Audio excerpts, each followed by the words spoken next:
Hello everyone, welcome back to my YouTube channel. Guys, आज की video में मैं बात करने वाली हूँ जीएस के बारे में। जिस भी एग्ज़ाम में जीएस आती है, फ़िलहाल मैं बात करने वाली हूँ दिल्ली पुलिस में जो भी वैकेंसी आने वाली है अभी, उसमें जीएस में आप अच्छा स्कोर कैसे कर सकते हैं। जैसे दिल्ली पुलिस कांस्टेबल हो गया, एचसीएम हो गया मतलब हेड कांस्टेबल हो गया, एडब्ल्यूटीपीओ हो गया, ड्राइवर हो गया। तो इन एग्ज़ाम में जैसे जीएस आती है, सेम जीएस ही आती है, सेम लेवल रहता है जीएस का। तो मैं बात करने वाली हूँ कि आप इन एग्ज़ाम में जीएस को कैसे अपना स्ट्रॉन्ग कर सकते हैं। ठीक है, अगर मैं पहले बात कर लेती हूँ तो दिल्ली पुलिस कांस्टेबल में 50 क्वेश्चन आते हैं जीएस के, और हेड कांस्टेबल में एंड एडब्ल्यूटीपीओ में और ड्राइवर में 20 क्वेश्चन आते हैं यहाँ पे जीएस से। ठीक है, तो अब मैं बात करती हूँ कि आप इन मार्क्स को अपना सिक्योर कैसे कर सकते हैं। सबसे पहला डाउट होता है कि मैम अगर मतलब क्या हम 7 महीने में जीएस में हम अच्छे से कंप्लीट कर सकते हैं सिलेबस को, मतलब जो जीएस का सिलेबस है क्या वो 7 महीने में कंप्लीट हो सकता है। तो अगर आप अभी से लगता है तो काफ़ी अच्छे तरीके से आपका कंप्लीट भी हो सकता है और रिविज़न भी हो सकता है। देखो, 4 से 5 महीने में आपको सिलेबस को कंप्लीट करना है जीएस के, फिर लास्ट के जो 2 महीने बचते हैं उसमें आपको सिलेबस कंप्लीट करने पे फोकस न करके आपको सिर्फ रिवीजन और previous year question and mock लगाने हैं जितना हो सके। लास्ट के 2 महीने सिर्फ आपका रिवीजन पे फोकस होना चाहिए और प्रीवियस ईयर क्वेश्चन को करने में। ठीक है, तो इस तरीके से अगर आप लेके चलते तो आपका सिलेबस कंप्लीट हो जाएगा।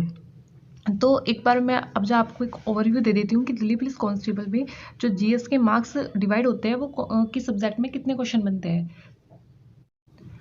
देखो, अगर आप किसी भी एग्ज़ाम की तैयारी कर रहे हैं तो आपके पास एक ओवरव्यू होना चाहिए कि जैसे मैं भी दिल्ली पुलिस कांस्टेबल का एग्जांपल दे देती हूँ। जैसे हम यहाँ पे तैयारी कर रहे हैं दिल्ली पुलिस कांस्टेबल की, तो हमें पता होना चाहिए कि जीएस में जीएस के जो सब्जेक्ट होते हैं वहाँ से किस सब्जेक्ट से कितने क्वेश्चन हमारे एग्जाम में पूछे जाते हैं। जैसे यहाँ पे स्टैटिक जीके में 12 से 15 क्वेश्चन पूछे जाते हैं, पॉलिटी में 8 से 9 क्वेश्चन, हिस्ट्री में 7 से 8 क्वेश्चन आते हैं, एंड करंट अफेयर में 5 से 6 क्वेश्चन, एंड ज्योग्राफी में 4 से 5 क्वेश्चन, साइंस में 4 से 5 क्वेश्चन और इकोनॉमिक्स में 3 से 4 क्वेश्चन आते हैं। अब मान लो इकोनॉमिक्स में 3 से 4 क्वेश्चन, मतलब सबसे कम वेटेज इकोनॉमिक्स से रहता है, और आप पूरा फोकस इकोनॉमिक्स पे मतलब स्टैटिक जीके को छोड़ के इकोनॉमिक्स पे दोगे तो यहाँ पे आपका लॉस हो जाएगा। क्योंकि आपके माइंड में एक ओवरव्यू होना चाहिए कि जिस सब्जेक्ट से सबसे ज़्यादा क्वेश्चन बनते हैं सबसे पहले आपको उस सब्जेक्ट पे फोकस करना है। जैसे कि स्टैटिक जीके एंड पॉलिटी, इन दो से सबसे ज़्यादा क्वेश्चन आए थे लास्ट ईयर, तो सबसे पहले आपको इनका ही सिलेबस कंप्लीट करना है और इन दोनों सब्जेक्ट पे आपकी अच्छी कमांड होनी चाहिए।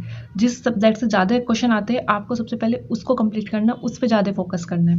ठीक है, तो ऐसे ही हेड कांस्टेबल, एडब्ल्यूटीपीओ या ड्राइवर हो, वेटेज से मतलब सब्जेक्ट का एवरेज ये रहता है कि स्टैटिक जीके से ज़्यादा क्वेश्चन आते हैं, फिर पॉलिटी से, then history, current affair, geography, economics and science, इस तरीके से ही क्वेश्चन आते हैं। तो आप ये हेड कांस्टेबल के लिए भी मतलब तैयार कर सकते हैं इस तरीके से।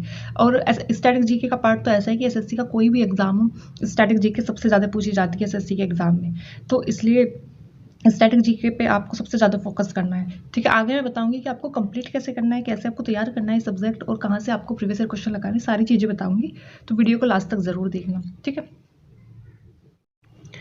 तो आगे मैं बात करती हूँ कि आपको हिस्ट्री, ज्योग्राफी, साइंस, इकोनॉमिक्स कैसे आप कंप्लीट करोगे और कहाँ से करोगे। अभी मैंने इसमें strategy GK, polity and current affair को ऐड नहीं किया है, उनको हम अलग से पढ़ेंगे, उनका स्ट्रेटजी वीडियो मैं आपको अलग बताऊंगी। अभी हिस्ट्री, ज्योग्राफी, साइंस, इकोनॉमिक्स की बात कर लेती हूँ। देखो, ये सब्जेक्ट ऐसे है कि इनसे मतलब 5 से 6 क्वेश्चन आते हैं सभी सब्जेक्ट से, किसी किसी से 3 से 4 क्वेश्चन भी आते हैं। तो इन सब्जेक्ट में आपको ज़्यादा टाइम वेस्ट अपना नहीं करना है। तो सबसे पहले आपको क्या करना है मैं आपको बता देती हूँ। आपको इनकी सब्जेक्ट की, हर एक सब्जेक्ट की आपको मैराथन देखनी है। जैसे हिस्ट्री की एक मैराथन पड़ी हुई किसी भी टीचर ने करा रखी हो, चाहे ज्योग्राफी की होगी, साइंस की होगी, इकोनॉमिक्स की होगी, आपको मैराथन देखनी है। उससे आपको आइडिया लग जाएगा कि कौन सा टॉपिक इंपॉर्टेंट है, कहाँ से क्वेश्चन बन रहे हैं, कहाँ से नहीं, क्योंकि मैराथन में सारे प्रीवियस ईयर क्वेश्चन कराते हैं टीचर्स। जैसे हिस्ट्री की आप करोगे तो हिस्ट्री की मैराथन में आपको प्रीवियस ईयर क्वेश्चन मिल जाएंगे दिल्ली पुलिस में जो आते हैं। ठीक है, तो आपको क्या करना है, वहाँ से आपको इंपॉर्टेंट टॉपिक्स फाइंड आउट करने हैं जो प्रीवियस ईयर क्वेश्चन में पूछे जाते हैं। वहाँ से आपको इंपॉर्टेंट टॉपिक्स की एक लिस्ट बना लेनी है कि हिस्ट्री में ये इंपॉर्टेंट टॉपिक्स है, मुझे इन पे वर्क करना है, ज्योग्राफी में ये है, साइंस में ये है, इकोनॉमिक्स में ये है।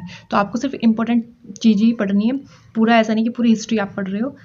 आपको फाइंड आउट करना है कि अपने प्रीवियस ईयर क्वेश्चन में कहाँ से क्वेश्चन बने थे, सिर्फ आपको इंपॉर्टेंट टॉपिक्स लिखने और उन पर वर्क करना है। अगर आपको इनके कंप्लीट नोट्स चाहिए, इंग्लिश हिंदी दोनों लैंग्वेज में, आपको मेरे टेलीग्राम पे मिल जाएगा। वहाँ पे आप टेलीग्राम को ज्वाइन कर सकते हो, परमार सर के आपको फ्री नोट्स वहाँ पे मिल जाएगी। अब मैं बात कर लेती हूँ स्टैटिक जीके की, आपको कैसे करना है, कहाँ से पढ़ना है, कहाँ से नहीं। देखो स्टैटिक जीके में मोस्ट इंपॉर्टेंट टॉपिक्स जो होते हैं वो 10 से 12 टॉपिक होते हैं जिनको आप इजीली कवर कर सकते हैं। इतने ज़्यादा टॉपिक नहीं है। स्टैटिक जीके का सिलेबस काफ़ी छोटा होता है और काफ़ी ज़्यादा मार्क्स आपको यहीं से देखने को मिलते हैं, तो इसलिए सबसे ज़्यादा फोकस आपको स्टैटिक जीके पे रखना है। एक स्टैटिक जीके की अगर मैं बात करती हूँ तो सारी रटने वाली चीज़ें रहती हैं। आप आज याद करोगे कल भूल जाओगे, तो इसलिए आपको डेली इसका रिवीजन भी करना है। सारी रटने वाली चीज़ें, अगर आप इसको स्टैटिक जीके को ट्रिक से याद करते हो तो ज़्यादा लंबे टाइम तक आपकी याद रहेगी। तो अगर आपको इसके प्री नोट्स चाहिए विद ट्रिक्स और प्लस प्रीवियस ईयर क्वेश्चन भी अगर आपको चाहिए तो मेरे टेलीग्राम पे आपको मिल जाएगी। अभी मैंने उसमें 4 टॉपिक अपलोड किए हैं, बाकी के भी रह रहे हैं, तो मैं वो भी जल्दी सेंड कर दूँगी। तो उसमें सारा ट्रिक से ही कराया हुआ है, रिलेट करके चीज़ों को, मतलब निमोनिक तरीके से कराया हुआ है जिससे आप ईजिली उसको याद कर सकते हैं और काफ़ी लंबे टाइम तक उसको याद भी रख सकते हैं। तो उसके लिए आप मेरा टेलीग्राम ज्वाइन कर लेना, वहाँ पर आपको ये PDF मिल जाएगी। अभी मैंने 4 टॉपिक्स अपलोड कर दिए, बाकी के मैं आगे अपलोड कर दूँगी, तो आप वहाँ से इसको पढ़ सकते हैं। स्ट्रैटेजी की आपकी वहाँ से कंप्लीट हो जाएगी, नहीं तो कहीं आपको प्रीवियस ईयर क्वेश्चन करने की जरूरत नहीं है, सारे उसी में मिल जाएंगे और एक ट्रिक से भी आपको याद हो जाएगा। आगे बात करती हूँ मैं करंट अफेयर की। करंट अफेयर को कैसे करना है, देखो सबसे पहले आपको नोट्स नहीं बनाने, टाइम वेस्ट नहीं करना है नोट्स बनाने में।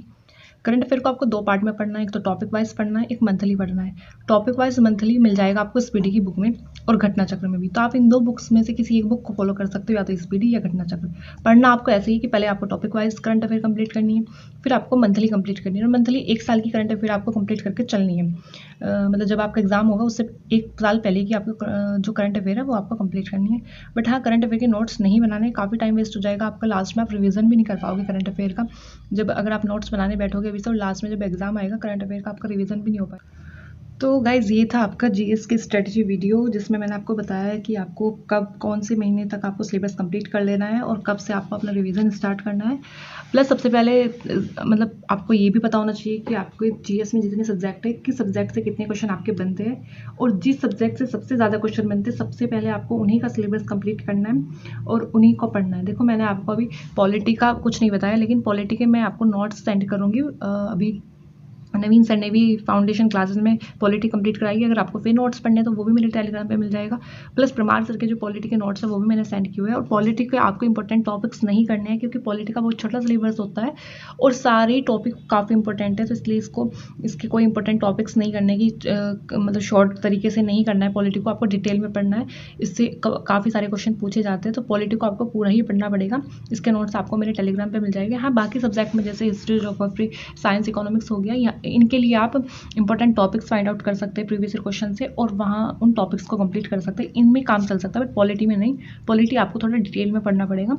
काफ़ी अच्छे क्वेश्चन यहाँ पे पॉलिटी के पूछे जाते हैं। ठीक है, तो वीडियो अच्छी लगे तो वीडियो को लाइक कर देना एंड चैनल को सब्सक्राइब कर देना। Thank you so much.